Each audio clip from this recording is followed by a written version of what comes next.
इस प्राणी ने संसार जन्य अनेक पदार्थों का आविष्कार किया है।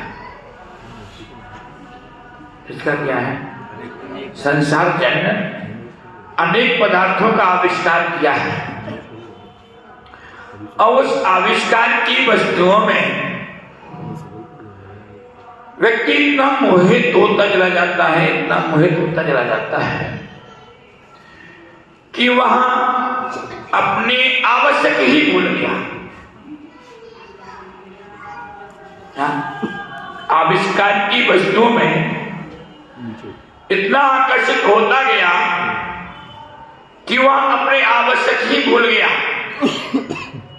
कि मुझे क्या करना चाहिए क्या नहीं। और आविष्कारों में अपने आप को इतना खो दिया कि उसे अपनी आत्मा को ढूंढने के लिए भी समय नहीं मिलता। मिलता है? नहीं मिलता।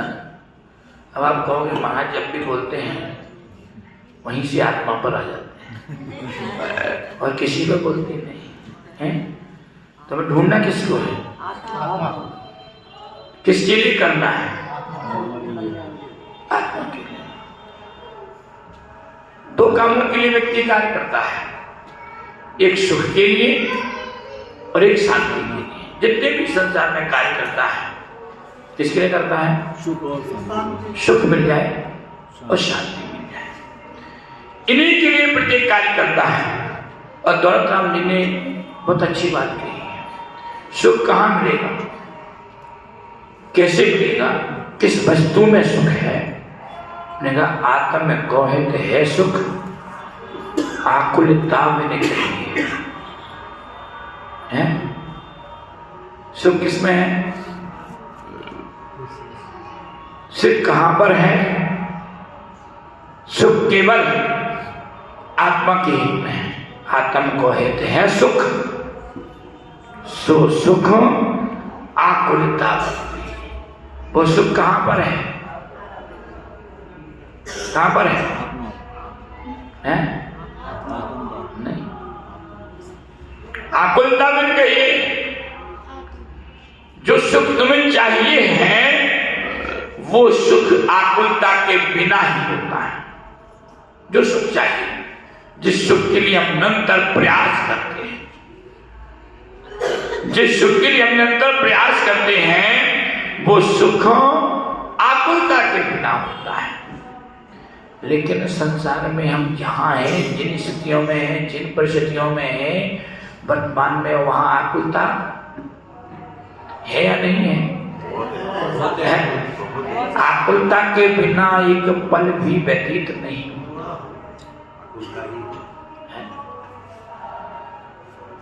अगर बच्चा आपकी आंखों से थोड़ा ओझल हो जाए तो क्या होता है?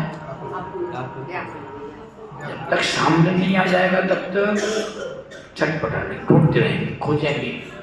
अभी मैं 20 में गया था, ऐसे वाक्य सामने आ गया। किसी का छोटा सा बच्चा, इतने बड़ा था, ज्यादा छोटा भी नहीं था, और वो कमरे से निकला बाहर, खेलते खेलते खेलते गेट तक आ गया। कोई कल वाली कहानी, कल वाली स्थिति या सुबह वाली स्थिति थी कि सब अपने अपने मोबाइल में व्यस्त हो गए। वो भी अपने अपने सब मोबाइल में व्यस्त हो गए। बच्चा खेलता खेलता बाहर निकल। जब आधा घंटा हो गया उनको बच्चा नहीं दिखा, तब उन्हें आप बोलते अरे कहां गया? तो ढूंढने के लिए सब दौड़े, कहां गया? तो यही आकुलता हर वस्तु के न मिलने पर होती है। ये एक सामान्य सा उदाहरण। हर वस्तु के न मिलने पर जिस वस्तु की इच्छा है वो वस्तु ना मिले तो आकुलता है। लेकिन उस आकुलता को दूर करने के लिए हमारे पास साधन है कि आप उस अवस्था में रह करके भी आकुलताओं को कुछ हद तक, कुछ सीमाओं तक दूर कर सकते हो। यद्यपि उन आकुलताओं को दूर करने के लिए हमारे पास बुद्धि होनी चाहिए, विवेक होना चाहिए। विवेक से कार्य करेंगे तो आकुलता निश्चित है दूर होगी। और जहां विवेक से कार्य नहीं करेंगे वहां आकुलताओं का संचार अवश्य नियम से होगा। तो आकुलताओं को दूर करने के लिए उपाय क्या है? एक राजा था, जब कहानी सुनना है तो सुनाता हूं। अब प्रसंग बसाते सुनाऊंगा कहानी, बिना प्रसंग भी नहीं सुनाऊंगा। एक राजा था, वो राज्य का संचालन बहुत अच्छे से करता था, बहुत अच्छे से राज्य का संचालन करता था। उसकी प्रजा राजा के संचालन से बहुत प्रसन्न थी। समय बीता, एक दिन राजा के मन में प्रश्न उत्पन्न हुआ कि मैं राज्य का राजा तो हूं, लेकिन मैं सर्व सुखी नहीं हूं। क्या नहीं हूं? सुखी नहीं हूं। उसने अपने, लोग कहानी इतनी बेकार है कि लोग जाना चालू कर दिए।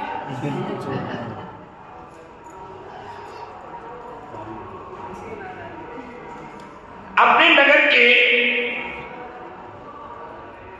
वैद्यों को बुलाना प्रारंभ किया। बोले भाई मुझे सुखी करो। क्या करो? सुखी करो। अनेक वैद्यों ने उपचार बताया और उनके उपचार करने करते करते कई वर्ष बीत गए, लेकिन राजा दुखी का दुखी था, सुखी नहीं हो पाया। जो सारे नगर के, देश देशांतर के सारे वैद्य परेशान हो गए, आखिर राजा सुखी क्यों नहीं हो पाता? जब अनेक वैद्यों में आपस में गोष्ठियां होने लगी कि राजा को क्या उपाय बताया जाए कि राजा आप सुखी हो सकते। एक अनुभवी वैद्य था, उसने कहा मैं जाता हूं, पहले राजा का मर्ज तो समझो। अनुभवी वैद्य राजा के पास पहुंचा। उसने राजा की नाड़ी को देखा, राजा से हाल चाल पूछे, दुख की बातें पूछी। सारी पूछने के बाद उस वैद्य ने कहा राजन, आपके लिए मर्ज तो कुछ भी नहीं है, लेकिन फिर भी आप सुखी होना चाहते हो।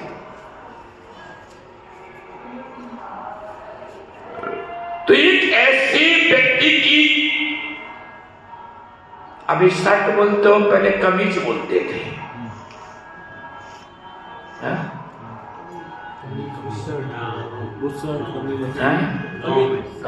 गाँव में नहीं, पहले सब जगह बोलते थे। थोड़ा सा कमीज माने कुर्ता। अगर राजन आप किसी ऐसे व्यक्ति की कमीज पहन लो जो सर्व सुखी हो, तो आप सुखी हो। तो राजा सोचने लगा ऐसा सर्व सुखी व्यक्ति मिलेगा? बोले हाँ मिलेगा। ऐसी सर्व सुखी व्यक्ति की कमीज पहन लो तो आप सुखी हो जाओगे। अब राजा को क्या सर्व सुखी व्यक्ति ढूंढना है? चारों तरफ सेना के सिपाहियों को दौड़ाया, मंत्रिमंडल के मंत्रियों को दौड़ाया,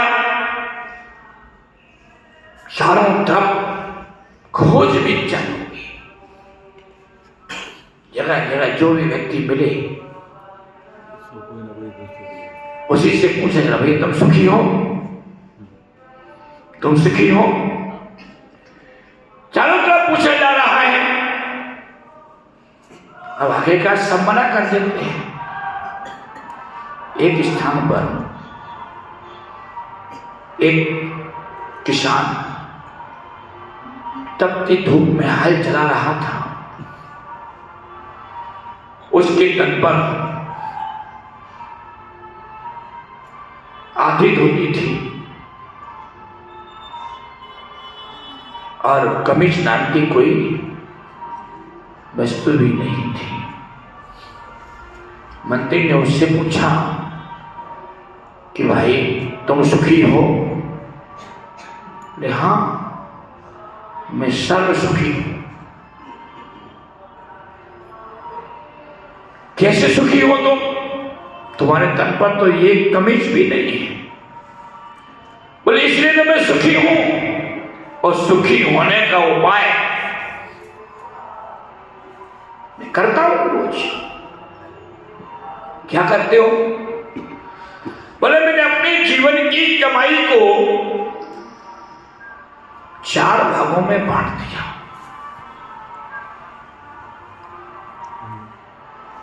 कभी आपने बांटा अपनी कमाई को 4 भागों में? हैं? नहीं बांटा? मैंने बांटा। फिर भी तुम मुंह ढक के बैठे हो। तो लोगों ने कहा आज बोलना मत आचार्य भगवान बीच में। मुंह तो खोल, बोलना मत, मुंह तो खोल।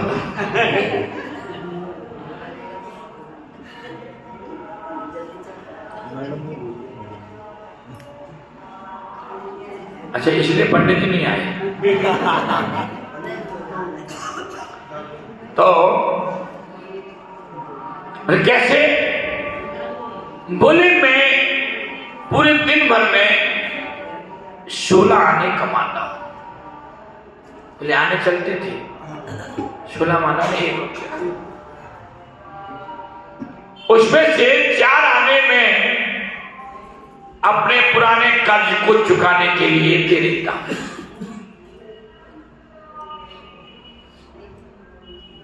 चार आने पुराने कर्ज को चुकाने में दे देता हूं। 4 आने मैं भविष्य के लिए देता हूं।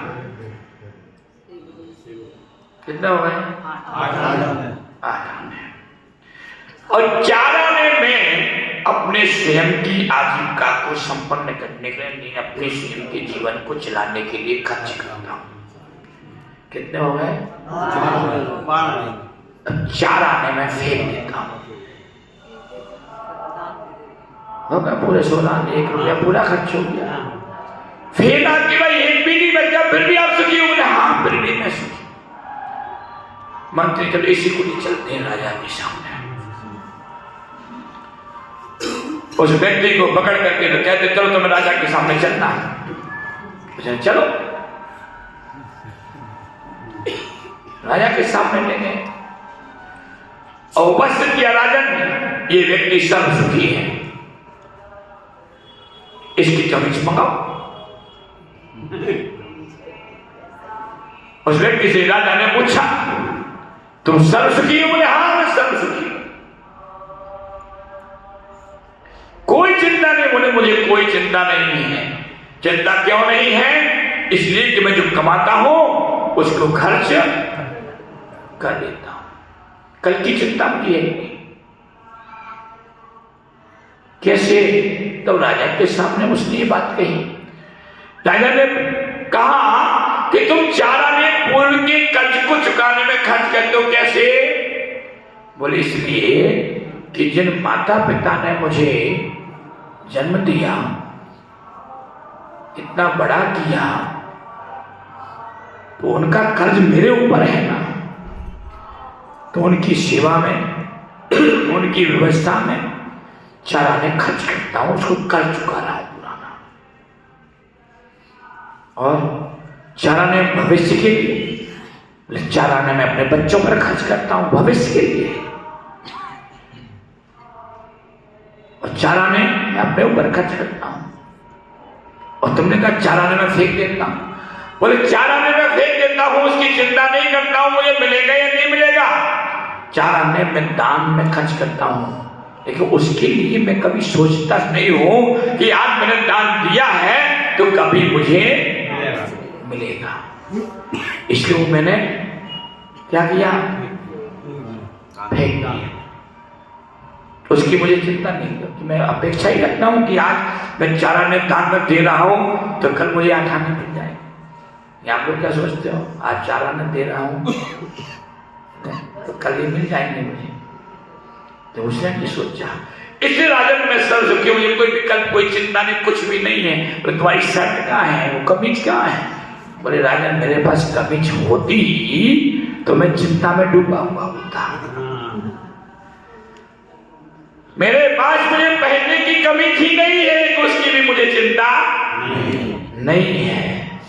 तो निश्चित है ऐसे लोग विवेकी लोग होते हैं जो अपने जीवन को निश्चितता के साथ में व्यतीत करते हैं, जिनके जीवन में कभी विकल्प नहीं आते हैं, वो ही जीव अपने आप को सर्वसुखी बनाते हैं। राजा ने उससे शिक्षा ली। क्या शिक्षा ली?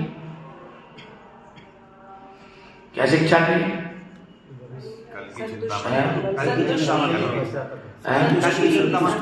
कल की चिंता मत करो, विकल्पों में कभी उलझो मत, चिंताओं में कभी अपने समय को व्यतीत मत करो। अगर चिंताओं में अपने समय को व्यतीत कर दोगे, विकल्पों में उलझ जाओगे, तो जीवन में तुम वर्तमान में कुछ भी कर नहीं सकते हो। क्योंकि चिंताएं व्यक्ति को कभी आगे बढ़ने नहीं देते हैं। विकल्प व्यक्ति को कभी अपने मनोरथ पूरे नहीं होने देते हैं। इसलिए विकल्प और चिंताओं से मुक्त होकर के अपने मनुष्य पर्याय के जितने क्षण बचे हैं उन क्षणों को जीना चाहिए। यही क्षण जीवन की सर्वोपयोगिता है। भगवान महावीर ने की। फिर भी आपका आज का प्रश्न बचा रहा तो आप वापस ले सकते हो।